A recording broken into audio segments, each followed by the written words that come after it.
अल्हम्दुलिल्लाहि रब्बिल आलमीन वस्सलातु वस्सलामु अला सय्यिदिल मुरसलीन अम्मा बाद फ़अऊज़ु बिल्लाहि मिनश शैतानिर रजीम बिस्मिल्लाहिर रहमानिर रहीम लक़द क़ाला अल्लाहु तबारक व तआला फ़िल क़ुरानिल मजीद वल फ़ुरक़ानिल हमीद या बनी इस्राईल अज़्कुरू निअमती अल्लती अनअमतु अलैकुम व औफ़ू बिअहदी ऊफ़ी बिअहदिकुम व इय्याया फ़रहबून वक़ाल तआला फ़ी मक़ामिल आख़र फ़ी शान हबीबिही व महबूबिही मुख़बिरन व आमिरा इन्नल्लाहा व मलाइकतहु युसल्लूना अलन नबी या अय्युहल्लज़ीना आमनू सल्लु अलैहि व सल्लिमू तस्लीमा। दुरूद शरीफ मोहब्बत सर अल्लाहुम्मा सल्लि अला सय्यिदिना व मौलाना मुहम्मदिन बारिक व सल्लिम व सल्लि अलैहि सलातन व सलामन अलैका या रसूल अल्लाह व अला आलिका व अस्हाबिका व अज़वाजिका व इतरतिका या ख़ातमन नबिय्यीन। गिरामी कदर मशरानो कशरानो नौजवानानो लरे निज़दे नरातलन को बुज़ुर्गानो ज़मा द कलिमे रुणो बयान और इदाद पारा रातक को खुशाले की ज़ता सुटोल त खुश आमदीद वैम हर कले वैम अस्सलामु अलैकुम व रहमतुल्लाहि व बरकातुहू। ढेर कम गुंदे वक्त नफल पे ज़ाय बांधे दा मसला ज़दा कई चे इमाम मिंबर त वखीजी नो नफल ने तड़ल मकरूह दी ज़का चे दा नफल त हर ज़ाय कवले शे खुदा कम हीरे जवाहरात मरगलरे और द ईमान ताज़ा के दो मोकच भी आगा ता द खतीब पदे वाज़ व नसीहत के भी नो दिल जाता किताबून लिखी इमाम कल मिंबर त खतीब वखीजी बेब नफल नेत न तड़े नफल नेत तड़ल मकरूह दी नो आइंदा दे पारा ख्याल कवई तकरीर तगनी से वले चमुंग हम तासो ता सर कतली यकीनन दानन बयान चतासो वोरे और पजड़ गुलदस्ता के ज़ेवर के इंशाअल्लाह तासो तो बड़ेरा फ़ायदा दर के दे सूरह बकरा अवलनी आयत नवाखला दे सिपारे तर आखिर पोरे 140 आयतुनों के अल्लाह रब्बे करीम पर 104 आयतुनों के बनी इसराइल ता यो खिताब कराए दे। अवल आयत तर्जमा कौमा बे बदे से वजाहत कहूँ खूब गौर सर और इंशाल्लाह ढेर सबदर तमिलौश। अल्लाह फरमाई या बनी इसराइल ए द इसराइल जामनो उज़कुरु याद के निअमती अल्लती ज़मा अगा निअमतुना अनअमतु अलैकुम चम्मा पता सुकड़ी। ए इसराइल औलाद याद के ज़मा अगा निअमतुना चम्मा पता सुबान निकड़ी व औफू बिअहदी ज़मा सर कड़ले शवी अहदुना वादे पूरा कहे कमे जबे मुझ मा सर कड़ी दी कमे जबे बांधता सो मा सर अहद कड़ा दे आगा पूरा कहे व औफू बिअहदिकुम ज़बह पला वादा पूरा कम तासु सर मा चताओ सर कम वादा करे ज़बा आगा पूरा कम व इय्याया फरहबून खास माना हो यारेगे बल चा यार मना 104 आयतुनों के अल्लाह बनी इसराइल तपदे वाला ने सिपारा के खिताब कड़ा ढेर ढेर सब के प्रात दी अवल अवल या बनी इसराइल अल्लाह वली फरमाए चूंकि हजरत याकूब अलैहिस्सलातु वस्सलाम दे इसहाक अलैहिस्सलाम जोए दे और याकूब अलैहिस्सलातु वस्सलाम यौनुम इसराइल दे दादे द लक़ब दे दादत संग मिलाव शो एवरज याकूब अलैहिस्सलातु वस्सलाम प्लार इसहाक अलैहिस्सलाम द इब्राहिम अलैहिस्सलाम जोए दे और द इस्माइल अलैहिस्सलाम रोर दे इसहाक अलैहिस्सलाम कमरे त दन्ना शो जोए तेवे बच्चा सोक पनर आप रेक दबे तवज्जो मुश्ता टोल तवज्जो के कमरे त दन्ना शो बच्चा सोक पा दन्ना नर आप रेक दबे अल्लाह रब्बे करीम यो फरिश्ता इंसान पर शक्ल के राव ले गला هغه وایي زه دننه ځم صاحب سره مې کار دی دونه پېژنده انسان په صورت کې دی وایي نشي تللی ما پلار حکم دی چې دننه به څوک نه راپرېږدوي دا کیسه معامله زیاتېده تر دې پورې چې دوی آواز اوچت شو فرشتې هم شور جوړ کړو حضرت یعقوب علیه السلام هم شور جوړ کړو ورسره هغه دننه ځي دا یې نه پرېږدی په دې کې اسحاق علیه السلام راووتلو نو اسحاق علیه السلام ورته فرمایي څه دي نو دی وایي بابا دا کس راغلی دی دی وایي چې زه دننه ځم ما ورته چې پلار حکم دی چې دننه به نه ځې نو حضرت اسحاق علیه السلام وخندل بچه دا انسان په صورت کې الله فرشته رالیږلی ده راپرېږده نو کله چې دا فرشته دننه ده سره لاړه نو ورته وی دا زوی دی ډېر فرمابردار دی ډېر تابعدار دی داسې وکړه دته نن نه بعده اسرائیل وایه اسرائیل منه کېږي فرمابرداره تابعداره نو الله فرمایل یا بني اسرائیل اے د تابعدار سړي زامنو مطلب دا ده چې اے تابعدار سړي زامنو تاسو هم تابعدار شئ نو یعقوب علیه السلام ته الله حضرت یوسف علیه السلام سره 12 زامن ورکړه بیا د دوی نسل زیات شو دا په 12 قومونو کې بدل شو او یو قوم یو روایت کې راځي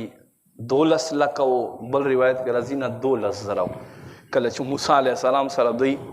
وتل نو دا په 12 لکو باندې مشتمل خلقو بهرحال دی خو کافر نبی علیہ السلام په زمانه کې دی کافر دی الله رب کریم دوی ته دا ولی فرمایل ایوه دا خبره چې یا بنی اسرائیل ایوه دا خبره چې اوفو بعهدکم زما وعده پوره کوي اوفو بعهدی زبا تاسو وعده پوره کوم دا بنی اسرائیلو تا ویلی شو چونکه موسی علیه السلام نه بعد کم و بیش 15,000 انبیا بنی اسرائیلو ته راغلي دي الله جهان خلقو باندې دوی ته فضیلت ورکړی او الحمدلله مونږ ته فخر پکار دی پښتانه یو پښتنو کتاب دی په هغه کې لیکلی چې دا پښتانه چې دي دا هم د بنی اسرائیلو نسل دی او دا د پیغمبرانو اولاد دی دا یو موضوعي خبرې طرف ته ځمه هغه څنګه هغه داسې چې سلیمان علیه السلام تره زوی آصف بن برخیه چې هغه تخت یې راوړو د ده ورور افغان بن برخیه دا پښتانه چې دي که نه الحمدلله دوی جنگ شوق لري دا همیشه دپاره پښتون په خټه کې د جنگ محبت په پروت دته جهاد خوند ورکوي دا ولې دا ځکه چې حضرت سلیمان علیه السلام د تره زامن آصف بن برخیه او افغان بن برخیه دا آصف بن برخیه چې و دته دی چې کوم د حکومت معاملاتو حواله کړي وزیر او افغان چې و دا وزیر دفاع د سلیمان علیه السلام جنگ جدال دپاره چې څومره دا سیټ اپ پکولو دا به افغان کولو نو داسې دا نسل زیات شو او دې سره مقصد دا چې پښتنو دا نسل دا کړۍ روانه ده فتح مکه په وخت باندې هم دا خلک شامل شوي دي به هر حال دا یو ځان له موضوع دی حضرت یعقوب علیه السلام نه اولاد جاری شو بیا دا لاړه پکې کفر ته پکې ووتل کیسه پکې زیاته شوه عیسی علیه السلام نه بعد 576 سال تیر شو نو الله رب کریم دوی ته قرآن کې فرمایل یا بنی اسرائیل اذکرو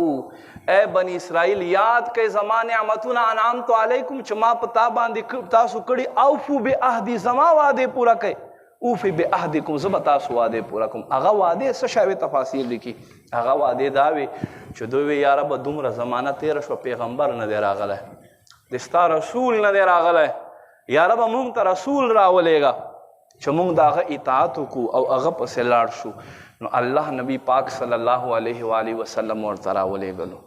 او وی فرمایل اوفو بعهدی زما وعده پوره کړئ تاسو چې ما سره کومه وعده کړې چې موږ به په ده ایمان راوړو هغه وعده پوره کوي نو زه به څه وکړم زب اوفی بعهدکم تاسو وعده پورا کم زب تاسو د آخرت نعمتونه در عطا کم. نو دلته له وعدې نه مراد د نبی علیه السلام ذات دی چې تاسو خواته راغی نو تاسو په د باندې ایمان راوړئ ولې چې تاسو الله سره عهد کړی. اوس دلته سوال پیدا کېږي چې الله رب کریم چونکې نبی علیہ السلام په زمانه کې هم دی و او دی کافر و، نبی علیہ السلام له ذات نه انکار کولو، الله دوی ته ولې فرمایل یا بني اسرائیل، ای د اسرائیل د یعقوب د فرمانبردار زامنو.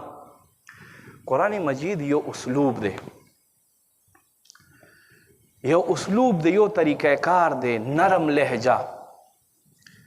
نرم لہجے سره په اول کې، په درمیان کې، په اخیر کې یو داسې انداز اختیارول چې دا سړي زړه ته د ستا خبر ښکته شي. دې ته سینډویچ میتھډ وایي چې یو انسان د ستا په خبرې باندې مکمل پوه شي. اوس مثال کے طور پر یو سړي ته ووایي چې والد صاحب د څنګه دی، والد ګرامی د څنګه دی، ها پلار د څنګه دی، دا له دې نه لږ کم الفاظ دي. پلار د څنګه دی، والد محترم دې څنګه دی، دا اوچت الفاظ دي. او چې ورته وایي چې مور خاوند دې څنګه دی، خبر خو یوه ده، خو دا یوه د بې ادبۍ نه ډکه جمله ده. نو که ته دغه سړي ته اگر چې شاګرد دی ولې نه، خو چې قرآن اسلوب دا دی چې ته نصیحت ورته کوې نو نصیحت دې نه مني چې او د خره زویه، او د غویي زویه، نه. قرآن اسلوب تا تخای یا بنی اسرائیل، اگر چې کافر دی الله فرمای اے د اسرائیل د تابعدار سړي زامنو، گویا کہ تاسو هم تابعدار شئ ځکه چې پلار مو تابعدار دی. نو مونږ ته قرآن طریقه ښایي چې تاسو چا سره هم خبره کوئ نو خبرې انداز یو داسې جوړوئ چې هغه که نه منونکی وي چې منونکی وګرځېږي، چې هغه د ستا خبرې باندې نرم شي، نرم شي، بیا به د باندې د ستا خبره اثر کوي. مثال کے طور پر چا سره چې میلاویږي اول خو لاسو سره میلاو کا. سنت طریقه دا چې تر څو پورې د ستا لاس نه پرېښودی ته یې مه پرېږدوه. بیا نبی علیه السلام فرمایي چې دا ځایونه خپل منځ کې سره میلاو شي، دې سره محبت زیاتېږي انسانانو په منځ کې. لاسو سره میلاو کا، بیا خواږه خواږه الفاظ له خولې نه را ادا کوه. دا خواږه الفاظ داسې دي چې دې سره زړونه نرمیږي، او دې سره کم په زړه کې بغض وي، کینه وي، حسد وي، هغه ختمیږي. دا خوله چې دی پښتو متل دی، وایي دا خپله خوله الا هم دی او بلا هم دی. مقصد دا چې په دې خولې سره به ته ځان ته خیر هم جوړوي او په دې خولې سره به ته ځان ته شر هم جوړوي. اوس مثال کے طور پر زه په منبر ولې نه یم درته ناست، ډېر معزز ځای دی او ته وایي چې استاد جي ته معزز یې، زه ځکه معزز یم چې د الفاظو په وجه سره الله دې نه کي زما له خولې نه داسې الفاظ وځي چې هغه د ستاسو بې ادبي وي، بې عزتي، بیا به تاسو برداشت کړئ، کې به نه غلی به شئ، خو بله ورځ به نه راځئ. مړه وایي دا خو بیخي دا ځان ته عالم وایي او د ده خوله کې داسې اور دی او داسې غلط الفاظ استعمالوي. نو قرآن عالم ته نه، فقیه ته نه، متخصص ته نه، بلکې هر انسان ته دا خبرې اسلوب ښایي. حضرت علی رضی اللہ تعالیٰ فرمائی جراحات السنان لہا التیام ولا یلتام من جراحات اللسان. فرمائی څوک په تورې ووهې خپل الفاظ ورکوم، په ګولۍ ووله زخم دی میاشتې کال دو بعده به جوړ شي. فرمائی ولا یلتام من جراحات اللسان، خو په دې ژبې سره چې څوک زخمی کې که نه هغه زخم پرهر نه جوړېږي، پرهر نه جوړېږي. نو همیشه دپاره مونږ ته پکار ده اول انداز چې دی که نه مونږ خپل کور نه بچي ته خوږ الفاظ، راشه خوږه بچیه، راشه زما خوږه زویه، راشه زما خوږې لورې، دې سره به د ستا دا بچی تا تابعدار کېږي، تا خبر به مني. او چې ته یوه کنځلو ته چې راشه د فلانۍ زوی رای به شي درته، خو دا الفاظ ښه نه دي. بیا زمونږ کور معاملات، پلار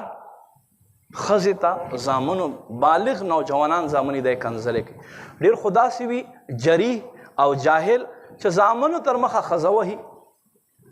حالانکې دې سره نقصان کېږي. د ډېر وخت خبره تقریبا یو 10-15 سال خبره، یو ځي کې یو سړي خپلې ښځې ته کنځلې کولې، ویې وهله په څه خبره باندې، کور کې معاملات راځي، زوی ناست زوی ورته بابا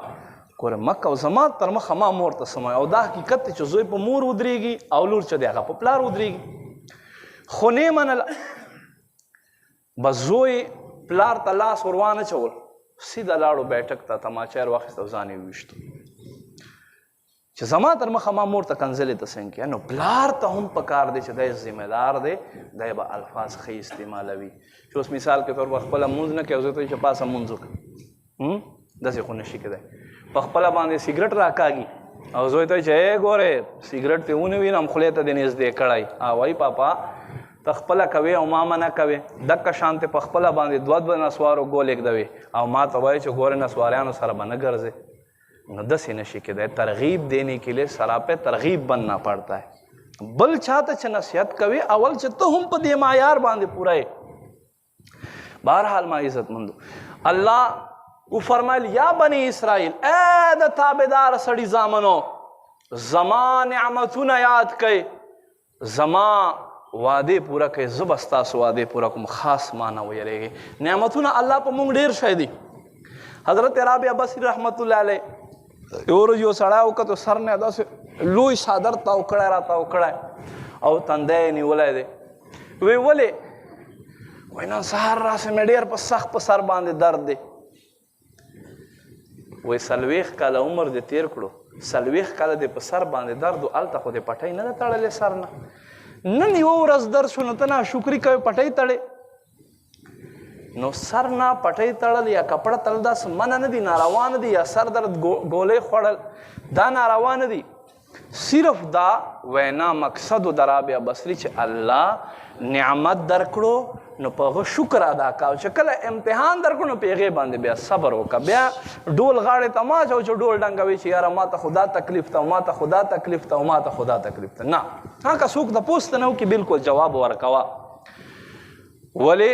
چې الله نعمتونه په مونږ باندې دومره دي فرمایي و ان تعدوا نعمت الله فلا تحصوها که تاسو زما نعمتونه وشمارئ زما نعمتونه به تاسو ونه شمارئ پرون مې دا خبره کوله مخکې یو چانګیز خانو مخکې یو علاکو خانو بادشاه به روانو خلکو به منګی ورپسې اخیستی و سوري ته چې اوبه ګرمې نه شي او دغه پخوانی غانمو والې بورۍ چې وي هغه به یې تار والیا به یې تاو کړي چې اوبه ګرمې نه شي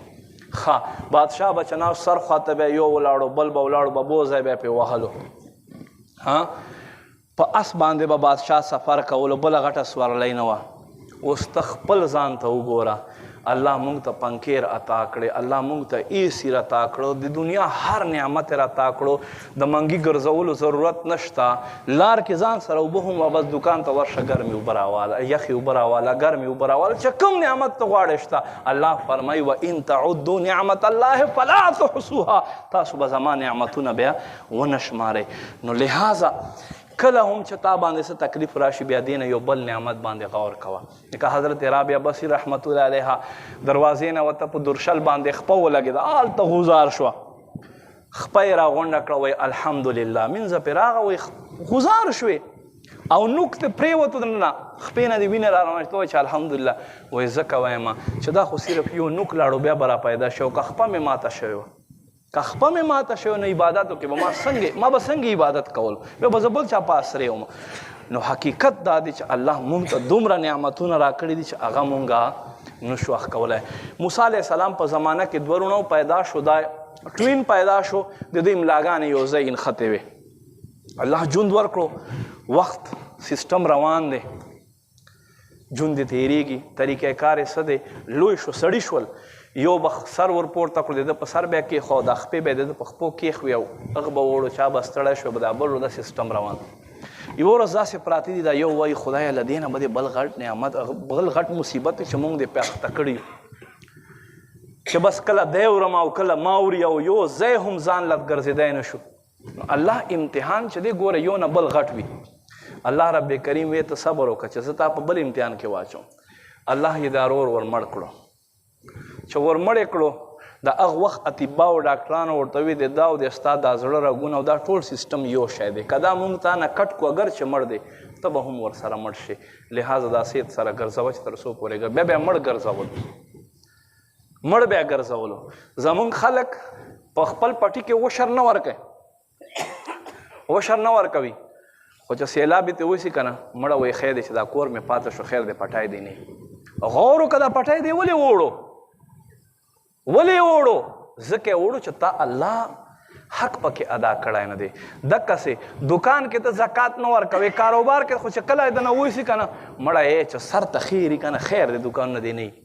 دا خو وایي هغه خوړې ښځې نه پی توی شوې که نه وی خدای په رضا ورسېږه دا خو هسې در نه توی شوې ستا له پیدې نه خو ووتې نو ته نه لاړې نو اوس خو نه کېږي حال کې په هغه وخت کې الله رب کریم په نعمت شکر ادا کا او د حق پکې ادا کا یوه هندواڼه والے څومره پستوکی ته لرې کوې نو تا سره مال راغی الله فرمایي 39 روپۍ 39 روپۍ ستا شو 1 روپۍ زما په لار ورکړه خدا تا ته درنه ښکارېږي 1,00,000 روپۍ در سره راغی الله رب کریم فرمایي وایي په دې کې 2,500 روپۍ ما په لار کې زکات ورکړه نورې ټولې ستا شوې تر ته حلالې شوې خو مونږ ته دا ګران ښکارېږي بہرحال اللہ فرمائی اوفو بی عہدی زما وعدے پورا کے زما وعدے مونگا دی دنیا مکمل ڈیوٹیاں کو سکول وال سکول تا پا ٹائم روان دے دفتر وال دفتر تا پا ٹائم روان دے دکان وال دکان تا پا ٹائم روان دے منس ہاں کا منس موکرہ تا پا کے ملاو شخوبیا کو کنی خیر دے پروانشتا پا دے کہ مونگ کمپرومائز کہو کمپرومائز ڈائریکٹ مونگ کمپرومائز کی دے خیر دے قرآن وائی بل تؤثرون الحیات الدنیا والآخرت خیر و ابقا تاسو خو په دنیا کمپرومائز کوئ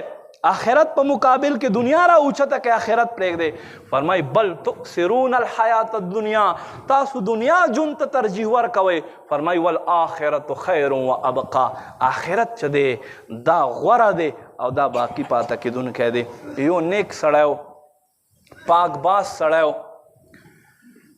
یو ورځ راغی کور ته ماسخوتن وخت دی ښځې ته وایي بچیان خو وده شوي دي مونځ یې کړی دی که نه وایي نه سړیه جړلې وږي و کور کې څه نه و بس په طریقې سره مې واده کړه مونځ دې نه یې کړی خو چې راته جاړي نه دی وایي نه پای یې څه وه چې مونځ وکړي یې سړیه که پا مې سول مونځ خو به وکړي خو بیا به جاړي وږي به یي وایي نه رزق ورکوونکی هغه ذات دی زما کار د احکامو ته تابعداري کول دی رزق به مونږ ته رارسئ زامن یې پاس او شابه پاس اودسونه وکړئ مونځ ته ودرېږئ چې مونځ یې پرې وکړلو او مونځ نه فارغېدو په دې کې دروازې باندې دستک شو یو سړی دی یو لوی تش ترې راخیستی دی قسمه قسم خوراکونه دي وایي دا مې تاسو ته راوړو ما وی چې دوی به کور کې څه نه وي د یو ښځې ته وایي ودې کتلو مونږ چې د خپل رب منو رب به زمونږ ضروریات پوره کوي خو بس مونږ څه وکړو قرآن وایي بل تؤثرون الحیات الدنیا والآخرت خیر و ابقا فرمایي تاسو دنیا ژوند ته ترجیح ورکوئ بیا زما احکام پرېږدئ حال دا دی چې آخرت باقي پاته کېدونکی او غوره دی که صرف په دې آیت باندې مونږ غور وکړو خدای ذات قسم چې مونږ زندګي به جوړه شي یو زمیندار سړی و پټو کې بیا کار کولو اوس د جمعې مونځ وخت شو دې خوا پټي ته اوبه ورکول غواړي اخوا کور کې دانې ورکړي چې دا په ژرنده کې دا هغه کوړه یې کا او دې خوا دی لګیا د پټي کې لا کار کې چې خره یې منډه کړه خدای وایي چې په دې 3 کارونو کې زه کم یو کار کوم 2 آلریډي ما ته نقصان دی که خره پسې لاړم نو اوبه به رانه تېرې شي پټی به اوبه نه شي که زرنجې ته لاړم او هلته غنم اوړه کمه بیا به مقصد ده چې پټی پاته شي او خر به هم رانه پاته شي خیر سوچ کې راغی کله مونږ داسې سوچ کې راشو که نه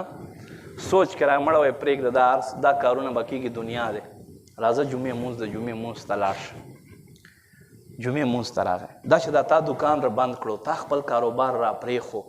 د دې به اجر ضرور رب درکوي الله غیرتي ذات دی چې ته په وخت راغې د ده کور ته ویني او دا فرشتې هر څه درپاره لیکي دا تا ضایع کېږي نه چې د خپل هر څه پرېښو ما کور ته راغی هغه غیرتي رب به د دې اجر په دنیا هم درکوي په آخرت په هم درکوي لاړو مونځ ته ښه په تسلۍ سره مونځ وکړو چې مونځ یې وکړلو صاحب راغی څه ګوري اول په لار کې پټی راغی پټی اوبه شوی دی تپوس یې وکړو یو زمیندار ناس وایي دا څنګه مړه وایي دا خو فلانی و په ځان پوه شوی نه دی ستا پټي ته اوبه لګولی وي قدرت کارونه ګوره چې ته د رب کارونه کوي الله به ستا کارونه کوي خو دنیا به ورسره کوي دا نه چې ته مکمله دنیا پرېږده نه دنیا به کوي خو ترجیح به آخرت ته ورکوي